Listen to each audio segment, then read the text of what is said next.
She was the daughter of a billionaire tech CEO, a rising tennis star, until one car crash paralyzed everything below her waist. For 2 years, no one could break through her silence, until a single dad and his little girl walked into her rehab room.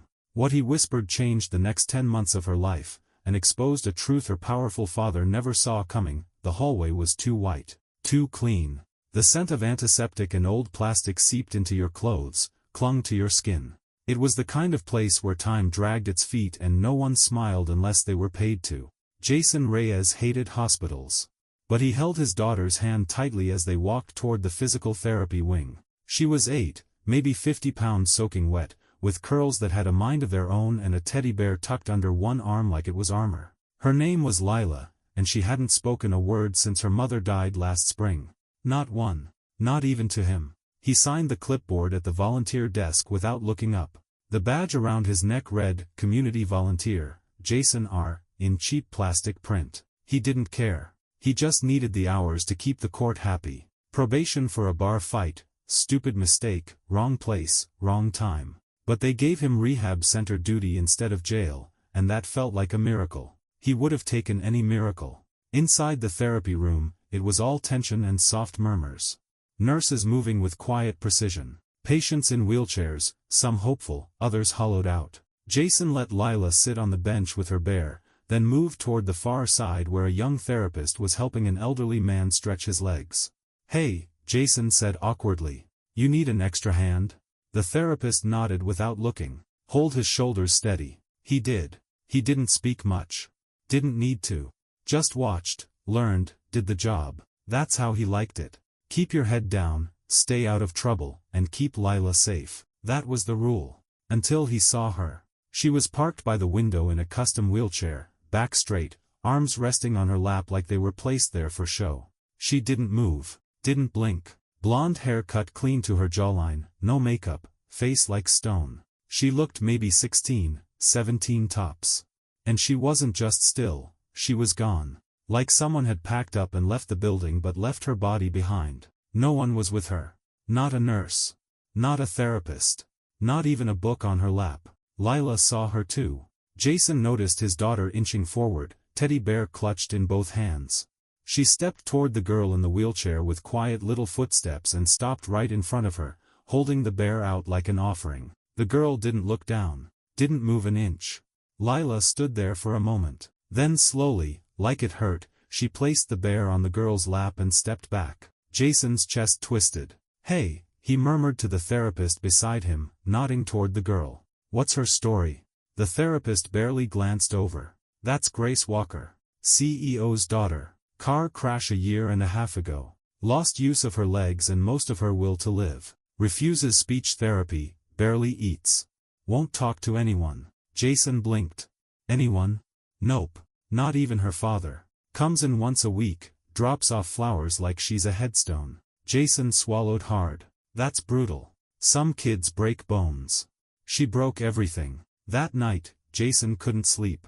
Not because of the thin mattress in their apartment, or the sirens outside, or the endless hum of the refrigerator that always sounded like it was dying. He couldn't sleep because he couldn't stop seeing that girl's eyes. Or rather, the way she didn't look. It was like watching someone slowly drown in the middle of a crowded room. He didn't know why it got to him so bad. Maybe because she reminded him of Lila. Maybe because it was familiar, that hollow, heavy silence you can't fix with words. The next morning, he and Lila went back. Same hallway. Same antiseptic smell. Same badge.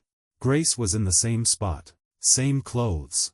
Same blank stare. This time, Jason didn't hesitate. He walked right up to her, crouched to her level, and gently pushed the teddy bear closer on her lap. I don't know if you can hear me, he said quietly, but I want to tell you something. He leaned in. My daughter stopped talking too. After the accident. I lost my wife. She lost her mom. Some days I think I'm hanging by a thread. But I still believe one thing. He paused. I believe we heal in strange ways. And if nobody else is willing to fight for you, I will. He stood slowly. Then he whispered 6 words that changed everything. I'll help her. If she lets me. She didn't look at him. Didn't blink. Didn't move. But Jason swore he saw something flicker in her eyes as he walked away. Something small. Something raw. Like hope had just stirred from the bottom of the ocean. By week 3, Jason had memorized the route to Grace's corner. Same time, every morning. Same slow walk down that hallway with Lila, her curls bouncing, her small hand in his. Grace never moved, never spoke, but she stopped ignoring them. That was the first change. She began tracking Lila's footsteps with her eyes, just slightly. Not enough for the nurses to notice. But Jason did. And so did Lila. One morning, Jason placed a small notebook and pen in Grace's lap. No explanation. Just a glance, then silence. She looked down at it for a long time. Never picked it up. But the next day, it was open on her tray, blank page, pen uncapped. Jason didn't say anything. He just smiled. Lila started talking again, sort of. Not with words. But she hummed softly while sitting near Grace. Drew things with crayons. Left notes like, "I hope your legs feel better soon. Do you like cartoons? This is my bear's name. He's sad when I'm sad." Grace never responded. But the notes were never torn up. Never thrown away. Jason didn't try to fix her. He just showed up. Held her tray when the nurse forgot. Helped untangle her 4-cord once when it looped behind the wheel. And when no one was looking, he'd say things like, "You don't have to be brave. You just have to be here." Or, "Life doesn't ask if we're ready. It just hits us. But we get to choose how long we stay on the floor." He didn't know if she cared.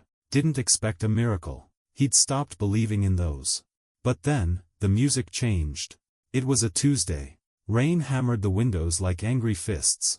The building lights flickered. Jason had just come in from his shift at the warehouse and looked like hell, oil stains, half-buttoned flannel, eyes red from lack of sleep. He set Lila up with a coloring book near Grace's chair and went to wash his hands. When he came back, Lila was standing frozen, staring at Grace with wide, wet eyes. "What happened?" he asked, worried. Lila turned slowly. Her lip trembled. Then she whispered, voice barely a ghost. "She said my name." Jason blinked. "What?" Lila's voice cracked as she repeated, louder this time. "She said, my name, Daddy." She said, "Lila." Jason looked at Grace. Her face hadn't changed. Blank as ever. But her lips, they were pressed shut like she'd just broken a sacred rule. Her knuckles were white against the arms of the chair. He knelt down, inches from her. "You said something?" "Nothing." He waited. A long beat. Then she blinked. Once. Then, so softly it could have been imagined, she mouthed the word again. "Lila." Jason swallowed the lump in his throat. "Okay," he said, voice shaky. "Okay." He didn't press.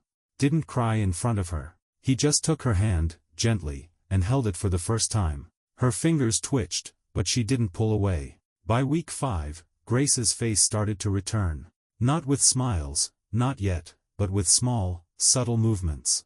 She tilted her head when Jason talked. She began writing single words in the notebook. Water. Pain. Dad. When Jason asked if she wanted her father to visit more, she wrote, "No. He's only proud of perfect." Jason read it in silence. Then he said, "You don't owe anyone perfection. Especially not someone who let your spirit rot just because your legs couldn't move." She didn't reply. But that night, her tray was cleared. First time in months. The nurses buzzed with confusion. Jason just smiled. But then came the problem. Her father showed up. Cal Walker, founder of a billion-dollar AI firm, walked into the rehab center like he owned the building. Charcoal suit, silver tie, jaw clenched like a vice. His assistant followed behind him holding a designer floral arrangement like it was nuclear-grade explosives. He didn't greet the staff. Didn't say hello to Grace.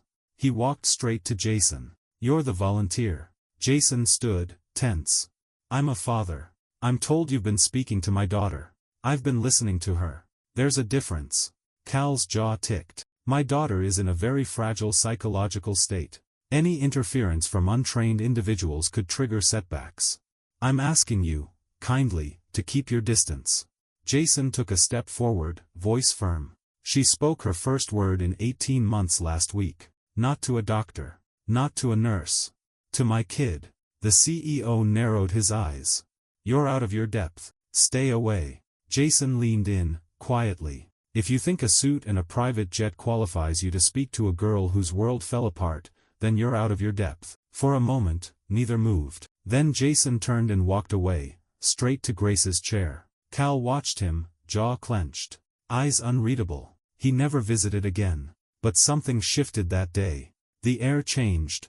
Jason knew then, this wasn't just healing. This was war. The tension didn't leave with Cal Walker. It lingered like smoke. For 2 days, Grace didn't write, didn't speak, didn't blink when Lila held up her newest drawing, a picture of all 3 of them at a picnic. The bear was in the middle. Grace, smiling, had legs. But Grace didn't react. She disappeared again. Jason didn't push. He knew that kind of silence. It was the sound of someone trying to survive without breaking. That night, he sat in the staff break room long after the volunteers had left. The vending machine buzzed beside him. His hands trembled slightly as he gripped his coffee. He'd never admit it out loud, but it crushed him, how fast she vanished again. How easy it was for one visit from her father to shatter weeks of progress. It made him feel useless. Lila sat across from him on the counter, bare feet swinging. She was drawing again, silently, her little fingers working carefully with crayons. "Do you think Grace likes me?" she asked suddenly. Jason looked up, startled. "I think, you saved her life, Lila." She smiled faintly. "I just wanted her to have a friend." He nodded. "You're a better friend than most grown-ups." The next morning, everything broke. Jason came in late. A busted alternator had kept him under the hood for over an hour. When he walked into the therapy wing, the nurses were whispering in panicked clumps. One of them grabbed his arm. "She's gone." His stomach dropped. "Who?" "Grace. She's not in her room. No one saw her leave." Jason sprinted. His boots echoed down the hallway like thunder. He found her alone, out on the empty hospital roof, the one door with a weak lock, probably left unguarded during shift change. Her wheelchair was at the far edge, brakes locked. She sat still, staring down at the world. Not crying, not trembling, just numb. "Grace," he called, chest pounding. She didn't look back. He walked slowly, cautiously, like she was a deer in the road. "You scared the hell out of me." She still didn't move. He crouched beside her and placed a hand on the cold metal arm of the chair. "I know you're not trying to jump. But I also know, you're here because you almost believe you're already gone." She blinked once. Then slowly turned her head. She looked more fragile than he'd ever seen her, pale, eyes hollow, jaw clenched so tightly it trembled. She opened her mouth. "I was supposed to die," she whispered. Jason's heart cracked. She swallowed, eyes burning. He doesn't want a broken daughter. He wants the champion. The straight-A student. The girl who ran up hills in 6 minutes flat. And she's dead. Jason shook his head slowly. "No. She's sitting right here. And she's braver than anyone in that building." Her voice cracked. "I can't walk." Jason leaned in close. "Grace, walking isn't the bravest thing a person can do. Staying alive when it hurts like hell is." Then he said it again, gently, but with fire in his voice. "I'm not leaving. You can be mad. You can hate the world. You can scream or sit in silence forever. But I'm not leaving you. Not today. Not tomorrow." Her lip trembled. Then the dam burst.